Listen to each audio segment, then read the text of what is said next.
우리가 찬양은 참 은혜롭게 들었습니다. 근데 우리의 삶의 현실은 녹록하지 않습니다. 최근 통계청의 발표에 의하면 2000년 이후에 실업인 수와 실업률이 최하입니다. 각종 경제 지표가 장기 침체를 경고하고 있습니다. 미국과 중국과의 관계가 점점 어려지기 때문에 수출하는 문제나 여러 가지 어렵고, 현 정부가 최저임금을 좀 높이는 일을 했는데 충분히 검토를 하지 못하므로 소상인들은 지금 죽을 맛이고요. 그러다 보니까는 더 실업자가 많이 늘어났습니다. 우리를 대변하는 국회의원들은 싸움하느라고 2달 가까이 국회도 일하지도 아니하고, 통일이 되면 대박이라고 했는데 통일이 될 기미가 아직도 캄캄해요. 그래서 참 살자니 참 얼마나 힘이 들고 어렵습니까? 그런 중에도 조금 감사한 일이 있어요. 우리 그룹의 아이들, 방탄소년단 아이들, 이 몇 명 안 되는 아이들이 세계를 막 휘둘르고 있어요. 영국에서 뛰고 있는 그 손흥민 때문에 기가 좀 살아요. 오늘 새벽에 좀 지긴 했어도 그래서 결승에 나가가지고 20대 미만의 아이들이 세계 축구에서 2등 했습니다. 할렐루야. 이들 때문에 좀 그래도 마음 놓이고 그래도 감사하고 웃을 일이 있는데, 미안하지만 기성세대들한테는 희망 걸 것이 하나도 없어요. 영천에서 또 대학 하나 들어온다고 했는데 이게 또 이상하게 돼가지고 입학 허가나 제대로 받겠나, 이런 안타까움이 있어요. 사랑하는 성도 여러분, 세상을 볼 때 늘 희망이 없어요. 세상을 볼 때 좀 이렇게 좀 화끈한 그런 비전이 안 보입니다. 그렇지만 역사를 거슬려 볼 때 역사와 지역과 모든 것을 초월해 가지고 우리에게 아주 기가 막힌 소망과 희망과 능력을 주신 분이 있습니다. 바로 우리 하나님이신 줄 믿습니다. 아멘. 오늘은 교회 절기에 따라 오늘 주일은 성삼위일체 주일입니다. 삼위일체, 우리가 믿는 하나님은 그냥 하나님이라고는 생각하기보다도 그 하나님은 삼위로 역사하신다. 그래서 영어로 말하면 트리니티라고 하는데, 삼위일체를 트리라고 하는데, 트리란 말은 셋이고 유니티란 말을 좀 줄여가지고 트리니티, 삼위로 계시는 제 한 분이시다, 그런 말입니다. 이 말을 어떻게 설명할까 곰곰이 생각하며 기도하는 중에 하나님께서 지혜를 주셨습니다. 여러분 모두가 다 여러분이 사는 동민들이에요. 동민, 맞아요? 저는 서부동 사람입니다. 서부동민이에요. 여러분 어느 동민이에요?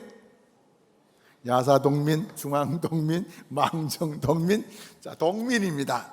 영천에 살면서 어느 동 사람이냐 하면 전 서부동 동민입니다 합니다. 그런데 영천을 지나가지고 대구를 가든지 안동 가든지 해서 저 사람들이 모르면 우리 어디라고 그래요? 서부동민 하면 안 돼요. 영천시민이라고 해야 됩니다. 영천시민. 그런데 우리 나라를 벗어나 가지고 좀 미국 가서 어디 사람이냐 하면 영천 사람이에요. 그 몰라요, 몰라. 영국 가서 영천 사람 몰라요. 영국이나 미국이나 오스트레일리아 이런 데 가면요 뭐라고 해야 돼요? 대한민국 사람, 대한민국 국민이라고 해야 됩니다. 자, 그런데 나는 하나예요. 나는 하나인데 어떤 때는 동민, 어떤 때는 시민, 어떤 때는 국민. 맞습니까? 근데 왜 하나예요? 자, 내가 해외에 나갈 때는 대한민국 국민으로서 우리가 나를 나타내야 됩니다. 영천을 떠나서는 우리가 시민, 영천 시민인 것을 우리가 나타내야 되고, 우리 영천 안에서는 서부동민, 중앙동민, 야사, 망정동민 해야 돼요. 자, 하나인데, 내가 하나인데 동민 되기도 하고 시민 되기도 하고 국민 되기도 해요. 그렇지만 우리는 누굽니까? 하나예요. 셋이 아니에요. 세 가지로 우리를 나타낼 수가 있는데, 그러나 우리는 하나다. 할렐루야. 우리가 믿는 하나님도 성부 하나님으로 나타나기도 하고 성령 하나님 또는 성자 하나님으로 세 위로 역사하시는데, 그러나 세 분이 아니고 한 분이다. 할렐루야. 세 가지로 역사는 하시는데 우리가 믿는 하나님은 한 분이다. 할렐루야. 세 가지로 역사하시는데 우리가 믿는 하나님은 그래도 한 분이다. 시작. 세 가지로 역사하시는데 그래도 우리가 믿는 하나님은 한 분이다. 할렐루야.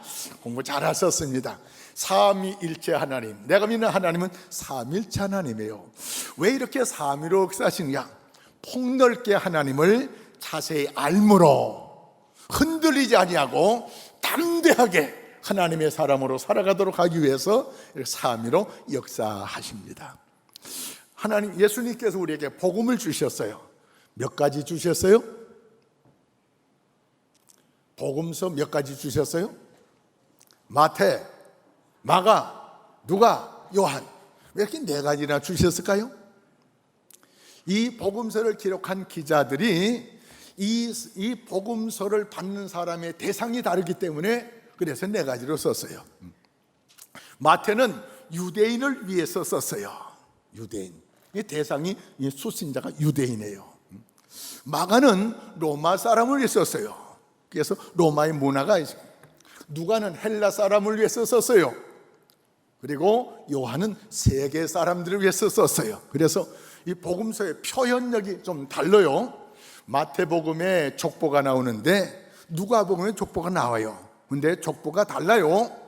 같은 예수님의 족보인데 마태는 아브라함부터 줄줄줄 내려오는 족보, 이스라엘 족보는 우리처럼 위에서부터 내려오는 족보예요. 근데 헬라 문화의 족보는 아니에요. 밑에서부터 올라가는 족보예요. 예수님부터 시작돼 가지고 하나님께까지 이렇게 쭉 이어지는 것을 볼 수. 문화가 다르기 때문에 그래서 이렇게 네 가지 복음서를 주셨습니다. 우리가 폭넓게 확실하게 분명하게 하나님을 이해하기 위해서는 삼위일체 하나님을 우리가 이해해야 됩니다. 어떤 장님들이 코끼리 구경했어요. 어떤 장님은 코끼리 다리만 만졌어요. 코끼리는 기둥이네, 기둥. 어떤 사람 코끼리 귀만 만졌어요. 코끼리는 부채네, 부채. 어떤 사람은 코끼리 옆 배만 만졌어요. 아이고, 이 벼른박이네, 벼른박. 아니, 코끼리가 벼른박입니까?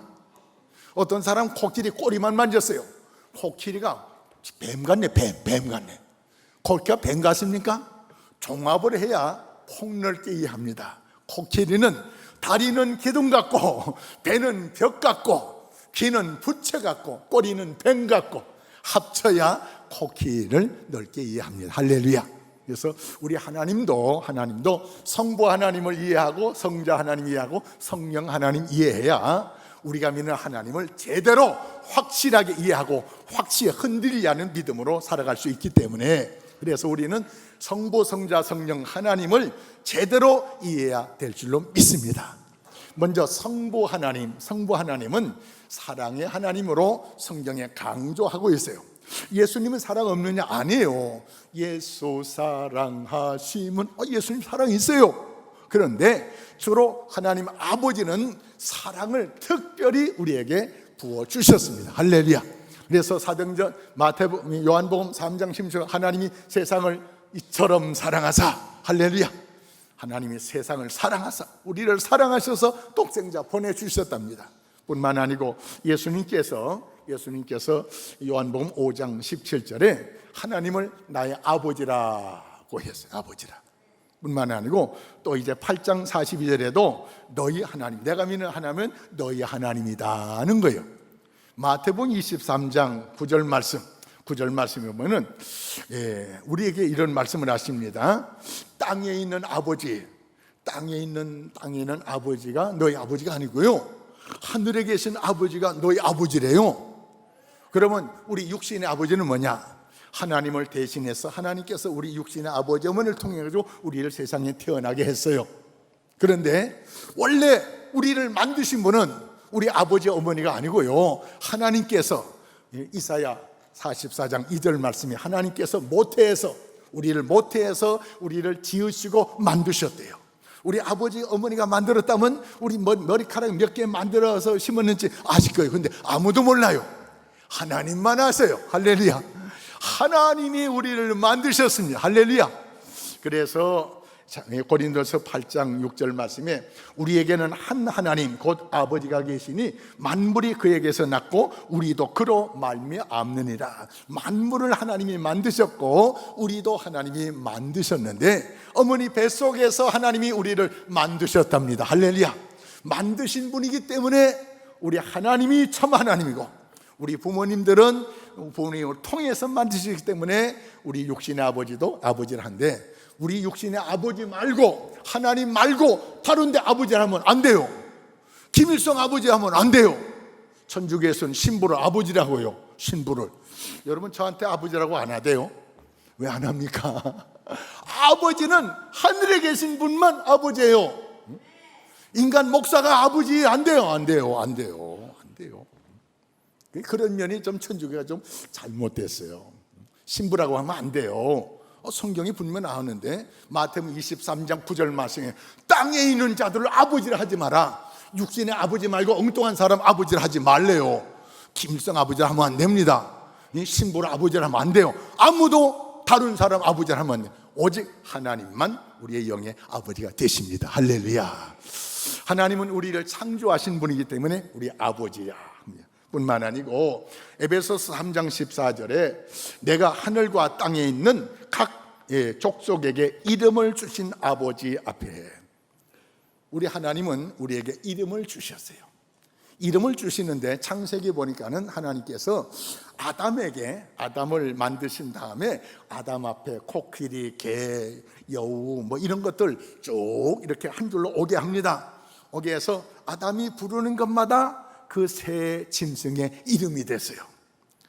사람에게 이름을 지을 수 있는 권한을 하나님이 주셨어요. 하나님.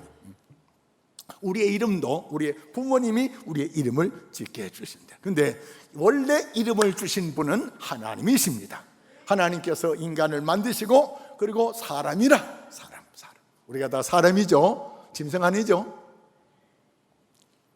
국문학자는 우리를 고등동물이라고 해요.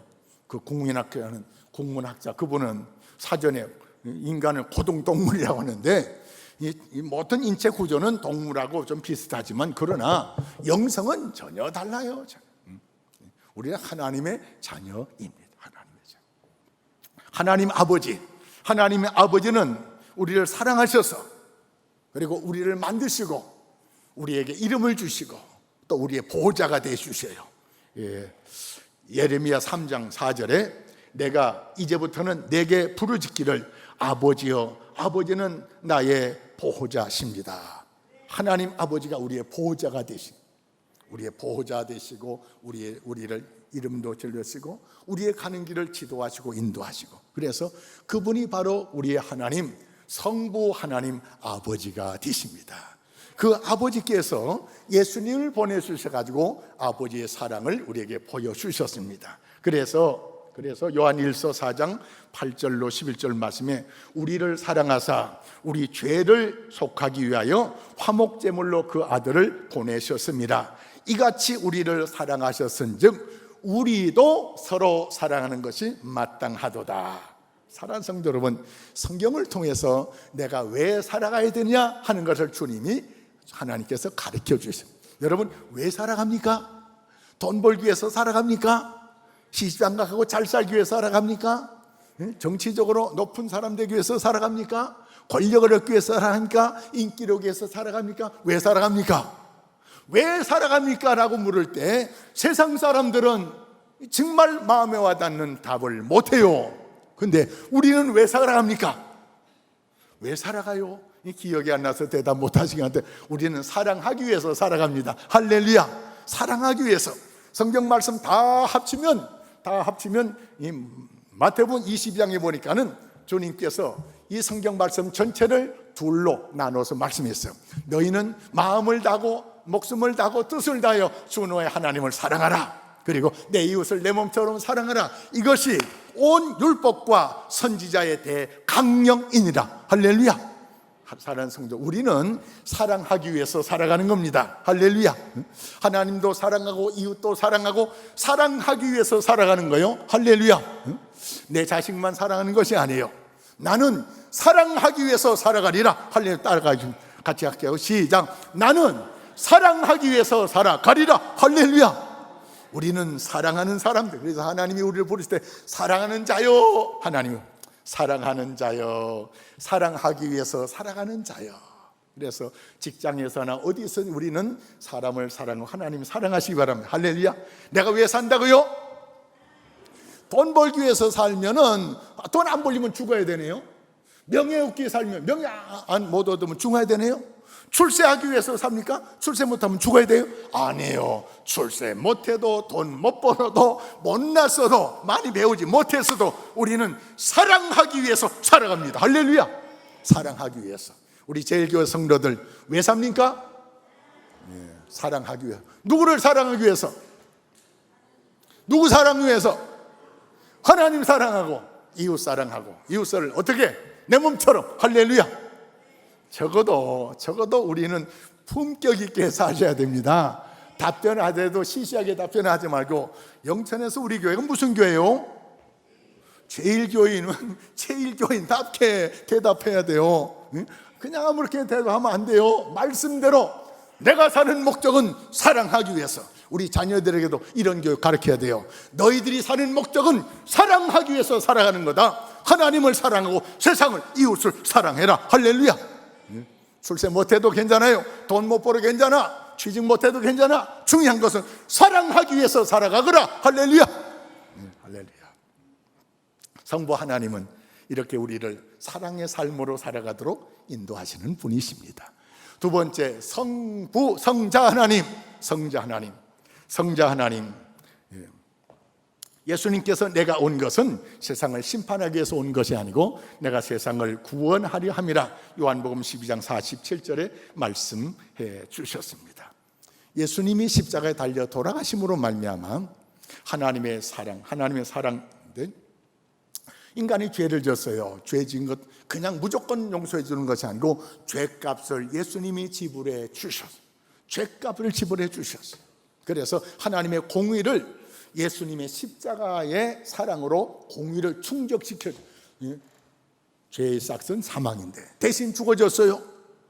대신 죽어줌으로 말미암아 우리가 용서받은 거예요. 그냥 적당히 용서받은 게 아니에요. 내가 죽어 마땅한데 내 대신 예수님께서 십자가에서 온몸의 피를 쏟으시면서 죽어주셨어요. 그래서 하나님의 공의를 충족시켜 주심으로 내가 하나님의 자녀로 하나님의 사람으로 살아가게 되었습니다. 할렐루야. 예수님은 우리를 구원시키기 위해서 오셨어요. 뭐에 대해서 구원시키느냐?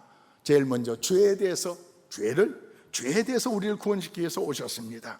요한일서 1장 9절 말씀, 우리가 우리 죄를 자백하면 그는 우리의 죄를 사하시고 우리를 불의에서 깨끗하게 하실 것이라. 우리가 죄 짓고 살면요, 혹시 죄 안 지려고 애쓰고 힘써야 되는데 어떻게 하다가 죄 지었다면 주님 앞에 우리의 죄를 자백해야 됩니다. 우리가 죄를 자백하면, 고백하면 주님은 우리의 죄를 사하시고 우리를 불의에서 깨끗하게 하시리라. 할렐루야. 우리를 죄에서 해방시키기 위해서 주님은 구원자로 오셨습니다. 죄에 대해서만 해방시키기 위해서 구원자로 오셨느냐? 아니에요. 우리가 이 땅에 사는데 얼마나 문제가 많아요. 이 문제를 몇 가지로 나눌 수가 있는데, 환난의 문제, 질병의 문제, 불안, 낙심의 문제, 이런 문제가 많은데 이런 데서도 주님이 우리를 구원하기 위해서 오셨습니다. 환난, 우리가 이 생사인데 얼마나 문제가 많은지, 어려움을 얼마나 많이 당하는지, 내 힘으로 감당하기 어려운 문제들이 얼마나 찾아온 줄 몰라요. 그래서 우리는 이런 문제가 찾아가 아이고 죽겠네, 아이고 어떻게 불안해하고 낙심해합니다.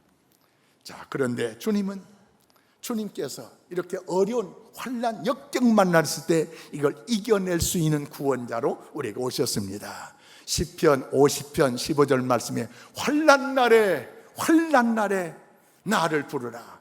환난 날에 주님을 찾아라. 내가 너를 건지리니 네가 나를 영화롭게 하리라. 할렐루야. 환난이 와도 핍박이 와도 예수 안에 길이 있습니다.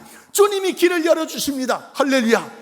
나는 길이 안 보여요. 그러나 주님은 길입니다. 본인이 직접 길이 되셔가지고 어떤 상황에서도 우리에게 길을 열어주시는 예수님, 환난 중에 우리를 구원하시는 예수님. 할렐루야. 환난 때 염려하지 마시기 바랍니다. 또 우리가 이 장사하는데 질병이 왜 이렇게 많이 찾아온지, 나이 들수록 점점 질병이 찾아와요. 질병의 문제. 주님께서 마태복음 8장 17절에 우리의 연약함을 친히 담당하시고 병을 짊어지셨도다 함을 이루려 하심이라. 병을 짊어지신 주님께서 우리의 병을 짊어진 것을 이루기 위해서 우리 주님께서 질병에서 우리를 구원자로 오시기를 원하셨습니다. 믿으셔야 됩니다. 할렐루야.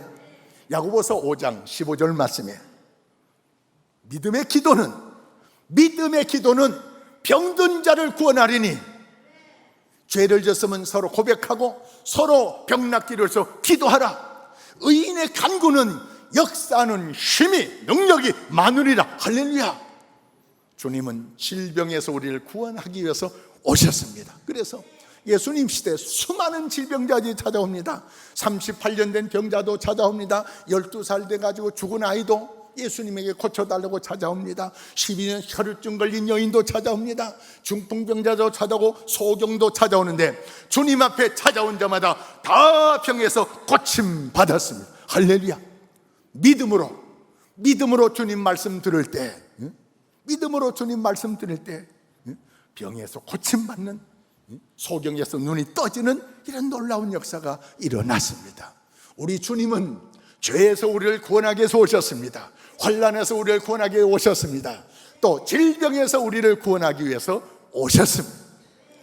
삶이 얼마나 힘들고 어려운지, 어려운 삶들이 우리를 짓누를 때 우리는 나도 모르게 낙심하고 불안해합니다. 주님께서 낙심과 불안에서 우리를 구원하기 위해서 말씀을 주셨습니다. 이 말씀은 꼭 찾아 읽어야 됩니다. 자기 성경 찾아보세요. 시편 42편 5절 10절 43편 5절. 어떤 분은요, 시편 42편 5절, 구약성경 833쪽입니다.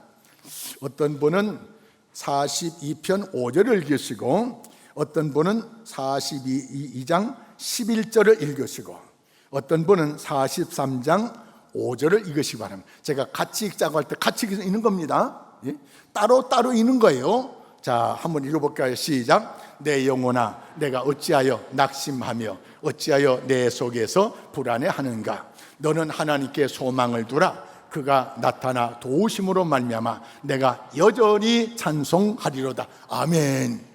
우리가 지금 시편 42편 5절도 있고 11절도 있고 43편 5절도 읽었는데, 다른 성경에는요, 이렇게 토시 하나 똑같은 절수가 이렇게 연거푸 나온 데가 없어요. 그런데 놀랍게도 마태복음에 예수님에 관한 말씀이 나올 때마다 토시가 이런 것이 좀 달라요.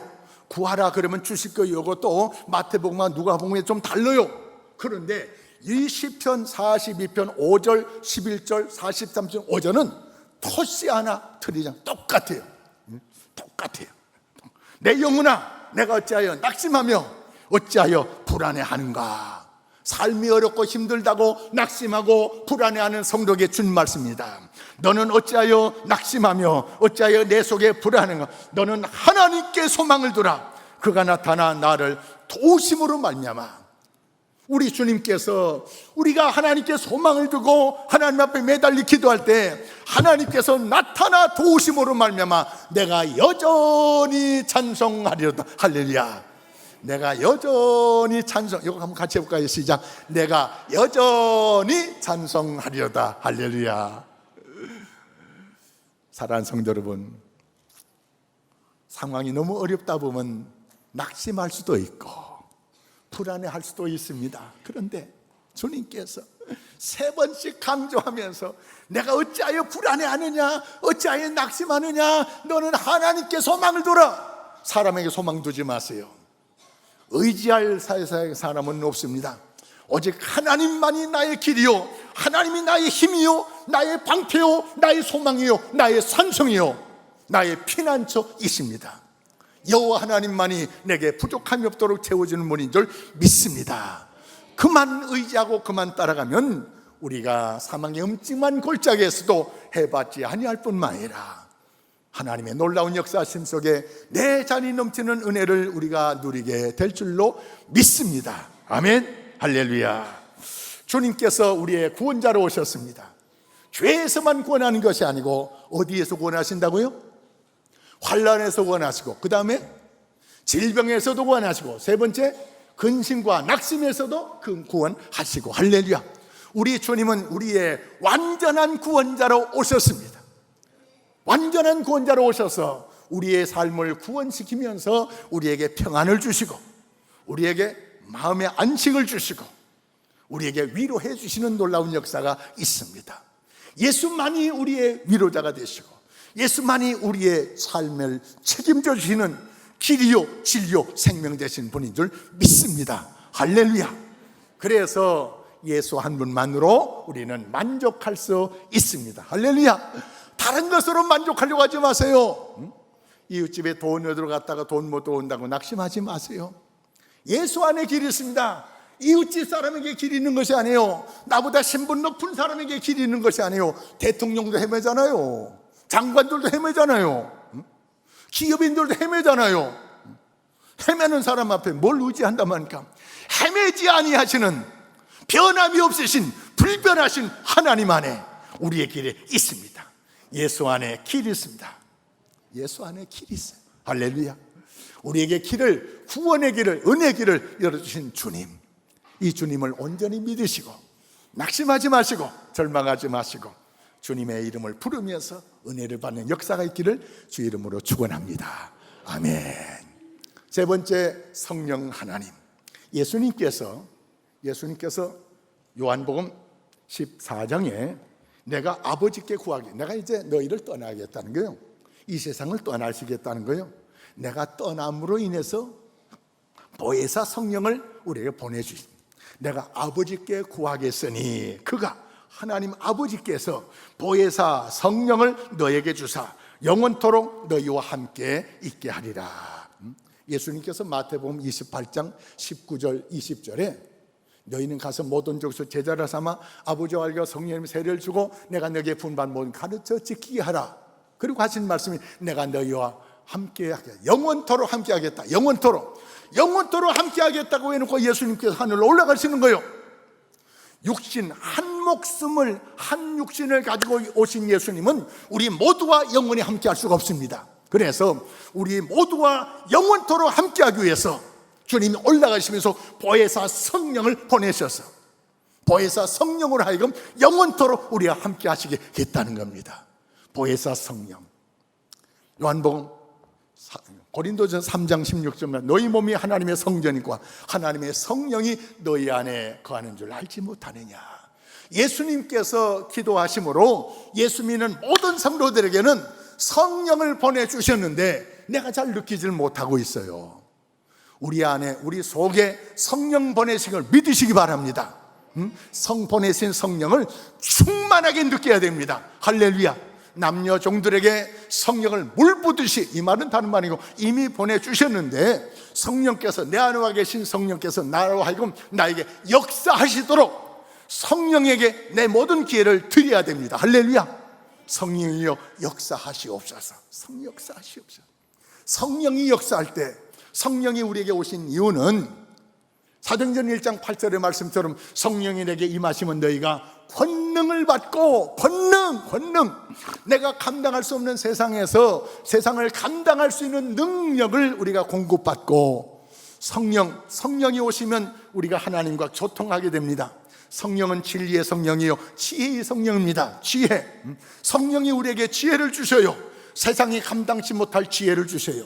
베드로가 성령 받고 나서 복음을 전하는데 그 당시에 제사장들, 바리새인들이 이 베드로 잡아가지고 예수 이름으로 전하지 말라고 했잖아, 입 다물어 했더니 베드로가 하는 말이, 내가 당신들의 말을 듣고 사는 것이 옳은지 하나님의 말씀을 듣고 사는 것이 옳은지 스스로 판단해봐라. 이 말에 저들이 깜짝 놀랐어요. 이 무식한 사람인 줄 아는데 감당이 안 되는 거예요. 우리의 말, 당신의 말 듣는 것하고 하나님의 말씀 듣는 것 얻은 것이 옳아? 하나님이랑 똑바로 믿어 하는 거예요. 똑바로 믿어. 베드로 감당하지 못해가지고 풀어놨어요. 감당이 안 되는 거예요. 성령이 이끌는 바는 감당이 안 되는 거예요. 할렐루야. 감당이 안 되는 겁니다. 성령, 보혜사 성령이 내게 벌써 와 계신 것을 믿으시고, 이제 와 계신 성령께서 나를 지배하시도록, 나를 주관하시도록 다 맡기셔야 됩니다. 할렐루야. 맡길 때 성령님께서 역사가 일어나서, 맡길 때 역사가 맡길 때. 성령을 통해서 우리는 권능을 받고 성령을 통해서 증인되는 삶을 살아갈 수 있게 됩니다. 성령을 통해서 우리가 세상에 끌려가지 않고 세상을 끌고 가는 삶을 살 수 있게 됩니다. 할렐루야. 사무엘상 17장 43절, 요것도 한번 찾아보, 시간 가도 좀 찾아보. 사무엘상 17장, 제가 페이지씩 가르쳐 드릴게요. 구약성경 437페이지입니다. 구약성경 437페이지 17장 43절 44절. 자, 같이 읽겠습니다. 찾으셨죠?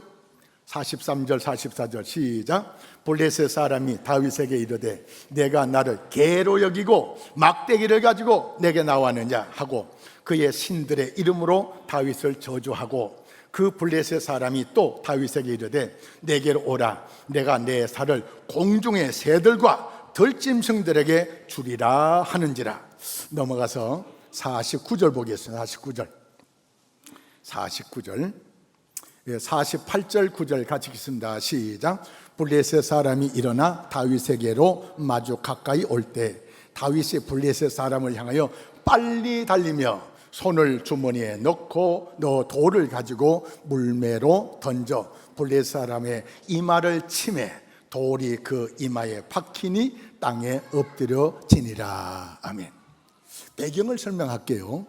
요 앞부분에 보면은 이 블레셋의 장군, 블레셋 총사령관 골리앗 장군은 키가 3m 돼. 3m. 그리고 머리에는 노투구를 쓰고, 그리고 또 갑옷을 입고 다리에 각반을 차고, 그리고 방패를 가지고 창과 칼을 가지고, 그러니까 어디 하나 구멍이 없어요. 골리앗을 이기려면 눈밖에, 다윗이 눈을 맞춰야, 물맷돌로 던져 물을 맞춰야 되는데, 오늘 성경은 다윗이 이 골리앗의 눈을 맞춘 것이 아니고 어디 맞췄다고요? 이마를 맞췄대요. 근데 노투구는요, 여러분 다 보셨죠? 노투구가요, 이마를 내놓는 투구가 없어요. 노투구는 눈알만 내려고 여기까지, 이마하고 여기까지 이렇게 노시 다 이렇게 되어 있어요. 그러니까 물맷돌 아무리 세게 날아가도요, 쇳덩어리를 맞춰가지고는 이 골리앗을 쓰릴 수가 없습니다. 저는 이 연구를 제대로 하는데, 요 17장의 부분을 제 친구 저 파주에 있는 이 한소방교회 유영모 목사 이걸 연구했더라고요. 그래서 이제 주석 말고도 그 외 여러 가지 책을, 아니 투구를 쓴 사람한테 돌 던졌는데 어떻게 이마에 맞았느냐고요. 그래서 이 내용을 이리저리 추구하면서 주변의 서적을 봤더니 이렇답니다. 다윗이 골리앗 앞에 나가는데 막대기하고 물매 가지고 나가요. 그러니까 이 골리앗은 말이, 이놈아 네가 나를 개로 여기느냐, 막대기 가지고 나와 이놈아. 그러면서 이 골리앗은 하는 얘기가, 내가 너를 오늘 새 밥이 되게, 너를 죽여가지고 내 시체를 찢어가지고 공중으로 던져 날아가는 새 밥을 주겠다는 겁니다. 그리고 들에 다니는 짐승에게 내 살점을 찢어가지고 들짐승 밥을 주겠다는 거예요. 근데 우리 이 친구죠, 유 목사가 그걸 발견했어요. 이 골리앗이 너를 잡기만 해봐라 이놈아, 네 몸을 싹 찢어가지고 공중으로 던져 할 때 투구가 벗어졌대요. 투구 벗어지는 그 순간에 다윗이 물맷돌 던진 거예요. 할렐루야. 기회를 주셨어요. 할렐루야. 믿음의 사람들에게는 하나님이 기회를 주신다. 할렐루야. 따라합시다. 믿음의 사람들에게는 하나님께서 반드시 기회를 주신다. 할렐루야. 내 친구 목사가 고민했답니다. 아니, 언제 투구를 벗었어? 성경에 벗은 적이 없어요. 그런데 주석과 주변 서적을 다 살폈더니 그때 사건에 대한 기록이 나왔는데, 이 골리앗이 좀 이렇게 거만스럽게 이놈아 너 잡히기만 하면 네 살을 쪽쪽 찢어가지고 공중에 획 하면서 획 던질 때 벗어졌대요. 근데 보세요, 이 다윗이 물맷돌 5개 가지고 달라드는데 한 방에 골리앗을 물리치지 않으면 다윗은 죽는 거예요. 그 당시에 블레셋은 철기 문화가 발달됐어요. 그래서 블레셋 이 골리앗에는 창과 칼이 있어요. 그런데 이스라엘 사람한테는 철기 문화가 발달되지 않아가지고 이 블레셋에 가서 사온 것 같은데, 왕 사울왕과 그리고 사울왕의 아들 요나단 그 아들 둘밖에 칼이 없어요. 그러니까 죽여도 썰어줘도 죽일 수가 없어요. 자, 그리고 이 다윗이 아버지의 양을 칠 때 이 이리떼들 곰 이런 것이 올 때, 그때 이 다윗은 양을 치면서 이 물맷돌을 그렇게 연습을 했답니다. 그러니까 곰이나 사자도요, 한 방에 안 맞으면 달라들어요. 옆에 스쳐 지나갔다면 우왕 달라들어요. 그러니까 한 방에 안 쓰러뜨리면 내가 죽는 거예요. 골리앗도 마찬가지예요. 물매 덜려가지고 엉뚱한 가슴이나 이런 다리에 맞았다, 이놈 자식 하면서, 키가 얼마나 큰데요, 한 주먹거리도 안 돼요. 그런데 그러니까 한 방이 아니면 이 다윗은 죽는 거예요. 정말 새 밥이 되는 거예요. 그런데 하나님께서 기회를 주셔가지고 노투구가 벗어지는 순간 던진 거예요. 할렐루야. 이 다윗은 민첩한 사람입니다. 순간을 놓칠 수가 없어요. 하나님이 주신 순간을 놓칠 수가 없어요. 사랑하는 성도 여러분, 하나님의 사람들에게는 기회를 주십니다. 순간적인 기회. 할렐루야. 놓치지 않고 그 순간에 물매를 날렸더니 39절 말씀 보면 손을 주머니에 넣어 돌을 가지고 물맷돌로 던져 블레셋 사람의 이마를 치매 돌이 그의 이마에 박히니 땅에 엎드려 지니라. 할렐루야. 성령 하나님은 우리를 도와주신 거래요. 교통이란 말은 도와주시오. 능력이 왔다 갔다 하는 거예요. 지혜가 왔다 갔다 하는 거예요. 기회가 왔다 갔다 하는 거예요. 그 주님이 주신 기회, 주님이 주시는 능력, 주님이 주신 그 모든 파워, 이거 가지고 이길 수 있답니다. 하나님은 다윗만 사랑하신 분이 아니에요. 다윗에게만 성령께서 기회를 주신 분이 아니고, 하나님을 성부 하나님으로, 하나님을 성자 하나님으로, 하나님을 성령 하나님으로 믿는 자들에게는 그 큰 사랑으로 우리를 덧입혀 주시고, 모든 삶 속에 우리가 힘들고 어려울 때 우리의 모든 상황에서 우리를 구원해 주시고, 험한 세상 살아갈 때 세상에 끌려 살지 않고 세상을 끌고 살아가도록 성령 하나님께서 우리에게 교통의 은혜를 주십니다. 할렐루야. 우리가 그런 분이에요. 세상적으로 정치 잘못한다고, 경제가 잘 안 돌아간다고 염려하지 마시기 바랍니다. 너희는 아무것도 염려하지 말고 오직 기도와 간구로 너희 구할 것을 하나님 앞에 아뢰라. 그래야만 평강의 하나님이 너희 모든 생각과 마음을 지켜주시리라. 성부 하나님, 성자 하나님, 성령 하나님께서 사랑해 주시고 우리의 구원자가 되어 주시고 우리가 세상에서 승리하도록 능력을 베풀어 주는 주님인 줄 믿습니다. 이제부터 세상이 어떻게 돌아가도 낙심하지 마세요. 내가 믿는 하나님은 오죽 만물을 마음대로 하실 수 있는 하나님, 내가 믿는 예수님은 모든 상황에서 나를 구원해 주실 분인 줄 믿습니다. 성령께서 나와 함께 하심으로 나는 혼자가 아니에요. 요새 이제 혼자 사는 분이 많이 있는데 염려하지 마세요. 우울증 걸리지 마세요. 성령 하나님께 내 인생을 맡기시기 바랍니다. 우울증 떠나갑니다. 할렐루야. 성령 하나님을 내 주인으로 모시고 성령의 이끌림 속에 살아가시면은 사도행전의 놀라운 역사가 나에게도 일어날 줄 믿습니다. 아멘. 기도하겠습니다.